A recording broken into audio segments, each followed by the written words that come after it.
2 days, one bike, way too much luggage. I'm going to be unboxing all this after a 2-day shakedown trip on the Southeast BDR.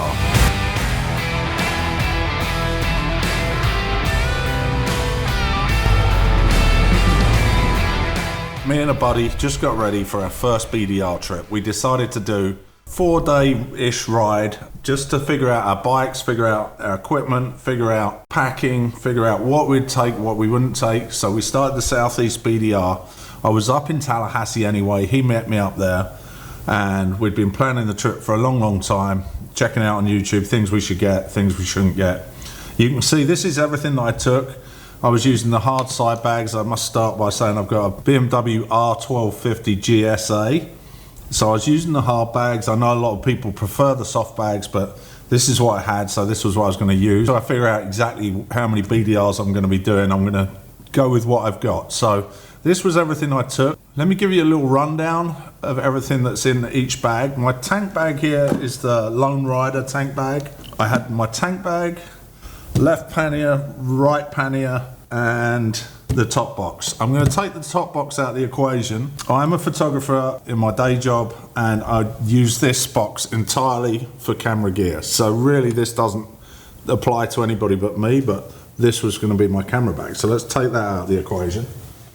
Okay, so this is really what I was traveling with. These 1, 2, 3, 4 bags here. So let's start with the main bag here. I tried to pack everything down to keep everything organized so I'd know where everything was. Basically, my largest box was everything camping. Everything to do with the campground was in here. My sleep system, my tent, my cook system, everything to do with camping was in here. Everything that I need readily at hand was in my tank bag. Things like flashlights, glove liners, spare gloves, that type of thing. This was a dry bag that I had sitting on the back seat and was attached to the top box via a couple of carabiners that carried my sleeping bag. And then this box here was predominantly power station, and I'll go into this in a little bit more detail in a minute, but there's a charging station in here and also old guy issues. I had a CPAP in here and clothes. So, okay, you can see all the bags are still filthy dirty. I literally haven't unpacked them yet back from the trip. But let's start with the main tank bag and see what we got in here. I had an extra charger. I did have a power cord coming into the front, and this would charge an emergency charger, which I didn't actually use, to be honest. I have a flashlight in here, just a Nebo, I got it for size more than anything. It's just a really small, thin flashlight, which actually did really well. Transponder for Florida tolls. I had a strap and some power cables, spare glasses, all the usual things that you'd have. Actually a camera mount, spare camera mount, and things like that, and a cloth for my visor. All the things that I'm going to try and get constantly. So that was that bag. My paperwork for my bike was in the top. So let's move that out of the way. That was my tank bag, and it did great, by the way. It was really worth it. Then this would be my main box. This was all the camp gear was in here. I had the Nemo Moonlight chair, reclining chair, and although it was really good and it's really small and it fits in the pannier, you don't have to put it outside. I do have to say that I may have had a faulty copy, but I just used it on the beach yesterday and it did break. So I'm going to be sending this one back. I'm not going to slam the brand or anything. It might have just been a faulty copy, but it did break. But I'm going to send it back and get another one or switch it out for something else. But it fits really well in the bag, so I recommend it for that point. If you'll notice, these bags, these boxes are known to lose their shape once you have a ding. And I think you can see around here, on this side, is it? I had a ding before I went there. I laid the bike down, and it misshaped the top ring. Actually, it was done when I got the bike, but I made it a little bit worse. Anyway, it's not 100% watertight because the seals don't fully line up. So I did have most of the gear was inside this, which was just a little Cedar Summit dry bag, so that if I did get it caught in severe rain, then the stuff that I needed to keep dry was in this. I think it's a 25 litre dry bag or 20 litre, something like that. Not sure what size it is, but anything that they needed to keep dry was in there, including my nature hike tent, which was the Mongar 2UL, which was really good. I'm going to do a different video on this, but it was actually really good. I'd definitely recommend it as a budget alternative to the more expensive brands. I didn't want to go all the way with the main brands just because I don't know if I was going to be doing it. Maybe I'll invest in the future in a bit more of an expensive one, but this one was fine. It was really good. I did start off with a really small Sea to Summit towel, and the first night it was getting down to 50 degrees at night, and it was only about this big, and it was really flimsy. To be honest with you, I stopped and got another towel because I didn't think it would be enough. You know, when it gets cold, you just want to get dry quick. So I ended up buying this, still another Sea to Summit, but it's called the Pocket Towel Extra Large Dry Plus, I guess. And this one I would definitely recommend. This will do the job. It's big. It'll actually get you dried off really quick, and would thoroughly recommend it. It was way better than the small one that I had. I'd had the other one on my bike for a long time, and I would use it occasionally if I went to the beach or something like that, just to wipe off my feet or sitting down on the sand or something like that. But as an actual towel, this is way better. So I definitely recommend the Pocket Towel from Sea to Summit. Next we got my sleep pad, which is the Big Agnes Rapid SL 25 by 78. This was fantastic, really good. I did try another one.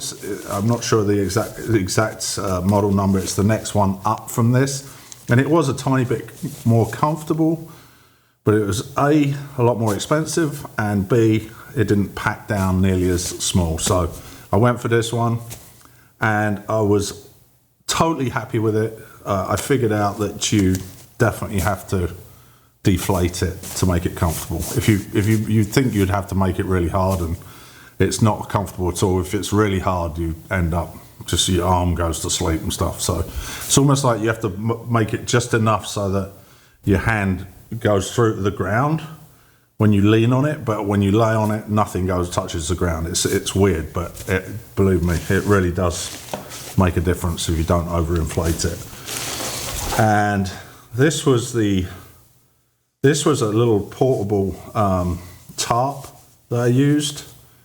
This one's by Siegvol, and it's just a square tarp that goes on the ground. It's just, I don't know, 2 feet by 2 feet, and great for laying stuff out on. I used it for putting my boots and stuff under the vestibule outside the tent, so I used that. That was really good. The Nature Hike mat, which actually I left on the bottom of the tent, and the Nature Hike does come with a mat or a ground sheet, which a lot of the other ones don't. So this was the original towel that I had. Now it'd be good for hands and everything, but you can see the size of it. It's not very big. It's super thin, and while it would do the job, if you're standing there trying to get dry quickly and you're getting chilly, I would definitely opt for the bigger, larger one that I got. And then what else we got in there? Dude wipes. Took these, thoroughly recommend these. I took a couple of them. I think one would be sufficient. I took 2 of these Tokes 750 milliliter pots. These were really good. I used them a couple of times. And then there I had some sort of general spices. That was coffee creamer and instant coffee. So I used one of those just for seasonings and coffee and things like that. Oh, powder all puffed out there. So just put that there. And then the other one had my actual cook set in. Now I don't know if I'd take 2 again, because my thinking was that I'd use one for food and the other one I could be making coffee while I was doing the other one, but I don't know if it's really worth it. But I packed both of these out with the thing, so it's not like it really took up any more room. So I had the small gas thing that fits inside the Tokes, and I also had the MSR Pocket Rocket as a stove top, and it was excellent. I mean, it just does what it says it should, and it does it well. Boils really quickly, and I would recommend it. Really good. Yeah, so that fits inside one of these 750 milliliter Tokes cups. So I'd recommend that. Okay, and this is my Nemo pillow. It's got a built-in padded part and a built-in pocket, and literally needs very little inflation at all. Just as much as that's it, just real soft. You don't need it, otherwise it gets really uncomfortable. But that was really good. Maybe a little small, but it was good.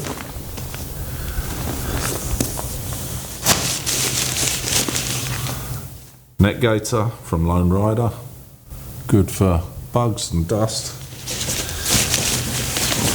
And then Nebo headlamp, just had a wide and medium wide. Also worked on a hat if you wanted to put it on the brim of your hat. USB-C charger. It was an inexpensive one, but really good. And I did buy this, but I'm not sure, I didn't use it.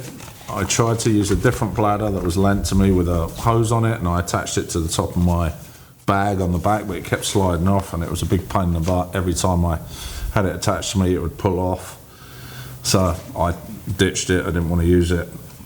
But I did have this 4-litre container for holding water, and I didn't use it. I ended up using bottled water and strapping it to the thing, but maybe I'd use it in the future.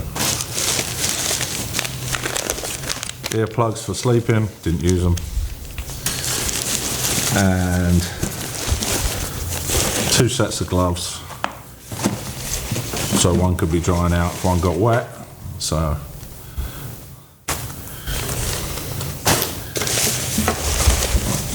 and then this is the Flextail 5 pump, mattress pump and lights.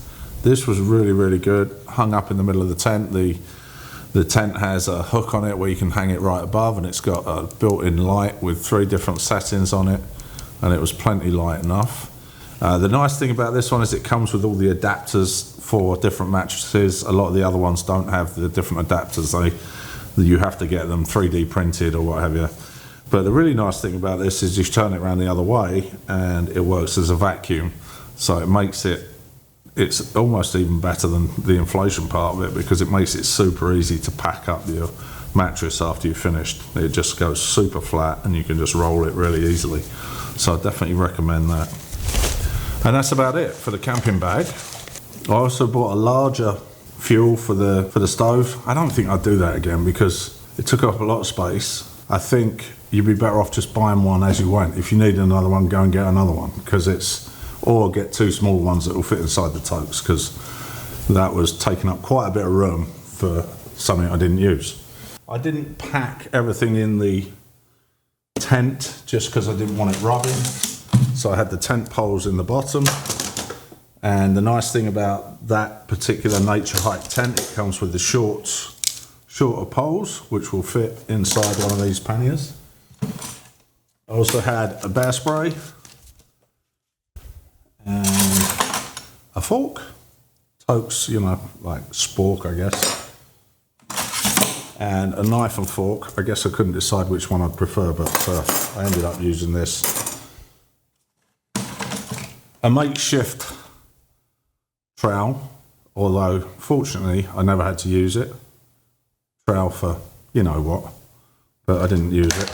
That would have been a bad day if I'd have had to use that. And then I bought a life straw, which I think on the Southeast BDR didn't take up much room, but I don't know if I'd take it. I mean, you're never that far from water, And then there's the tent pegs that come with the little titanium tent pegs that come with the Nature Hike. I did bring a Sea Summit bowl because it folds flat, so you can see it takes up virtually no room. It did seem a lot bigger than this though when I looked at it online. It says it's a large bowl, and I don't know if that looks very large, but anyway, did the trick. I didn't really like the idea of going in those bags, and so I tipped it out into this thing. Then we did bring one of these. You can see it hasn't even been out of the bag, which is a good thing. It's the Green Chili Adventure Gear. It's basically a rescue strap to tow a bike out if you get one stuck. Fortunately, we didn't need it.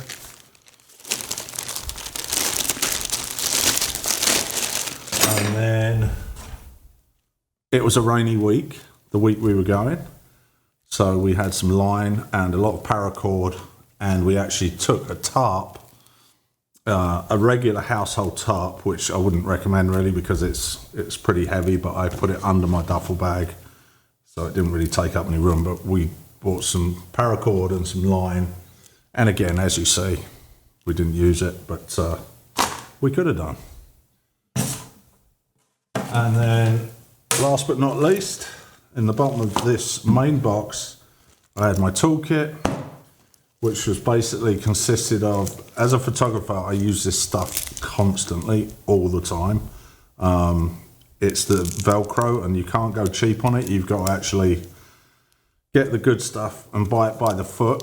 And I'd recommend this for anybody, for anything. Like if you've got a garage, if you've got any sort of junk drawer, get some of this because it's always useful. You can see I actually used it for sticking my buddy's mic in his helmet so that we could take it in and out. He had a little Insta360 mic, and we stuck it right in his chin area there. This is another thing that I use through photography that I've always kept in my camera bag, believe it or not, but it's a pair of surgical scissors. These things are absolutely, like, they're so lightweight and they're way handier than a knife 90% of the time. We use these a lot for this, exactly, and for lots of other things. And these things, another photography thing, but I use them for cables and for putting on bags. They're just elasticated cable ties, really. JB World, didn't need it. Various different cable ties. I like these. Again, these are ones that I use for my photography business. You can put these anywhere. They're like keychains, but basically, if you want to tie something on that's not going to come off, you can put them through loops. You can put them through, I mean, they're just really, really strong. If you want to attach keys to something, you can see even on my tank bag, I have some of these just going through the top to attach things to. They're super handy. You can get them on Amazon. They're dirt cheap. And I've got these in all different lengths. And there's actually some long ones in there. They're just folded up. And you can see how I'm using that cord to manage everything. So that was boot wax, because I was using leather boots. Some long cable ties, tape, a box cutter, Allen keys, metric Allen keys, more tape, and super glue. Actually, one last thing, this was what I used for the actual hardcore tools. And this I probably used more than anything. We were only away for a few days, but these Nipix pliers, they were absolutely superb for my buddy's stock BMW mirror on his GS kept coming loose, and you could get a grip on these and actually turn it. And the nice thing, it doesn't jack up the nuts like anything else we were trying to use. He was trying to use his multi-tool, and he totally nailed it over, but with this, it really worked well. So I definitely recommend a small pair of Nipix. And I took a couple of, I took a 10mm just because of some of the work that I've done on the bike. I know that it needs a 10mm. You used a 10mm quite a lot. And then I had all the recommended Torx bits in here. And you know what those are, the 50, the 45. And that's got a 3/8 and a half, or a quarter and a 3/8. It's got the two sizes for the Torx on there, whatever that is. So that was something I just bought at Harbour Freight. Okay, there were a couple more tools that I haven't got in here that we shared. I was going to bring this, but it's kind of heavy. It's a tyre pump.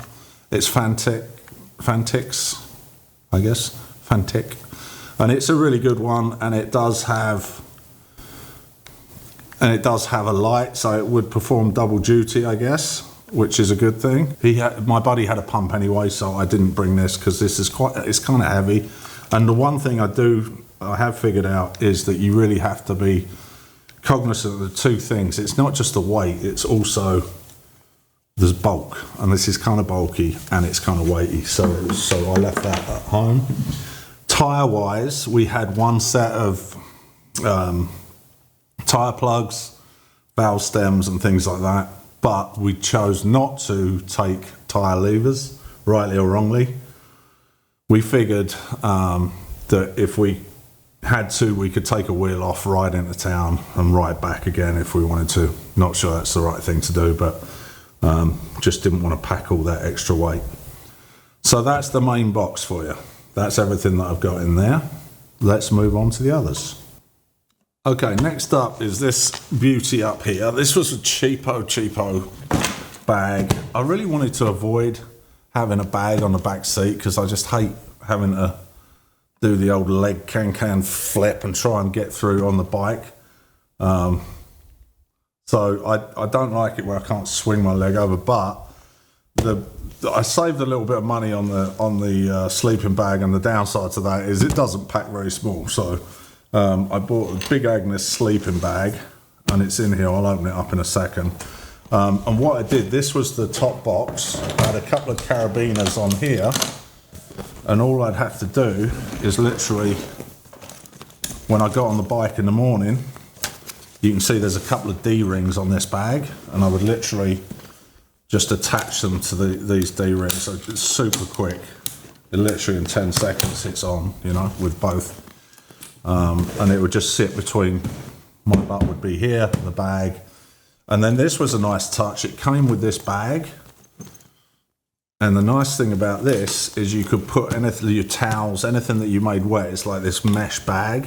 And you just put it on top and then it would fasten to these fasteners. And basically anything that you got wet in the morning at camp, like your fly sheet or anything like that, you can put in there and it would dry out as you were riding. So that was really good. Now, eventually I'd like to have soft luggage, but I didn't want to invest in all that while I'm still figuring out if it's something that I really, really want to do. So that's why I stuck with the hard luggage and went with a cheaper bag, just because I didn't know if this would be big enough. And but it did fine. I mean, I think I could. You can always use a bit more space, but okay. So opening it up, this was a nice touch. You just undo these and then roll it up. And actually, I've got a waterproof in there. And this is the Big Agnes Echo Park 20 degree.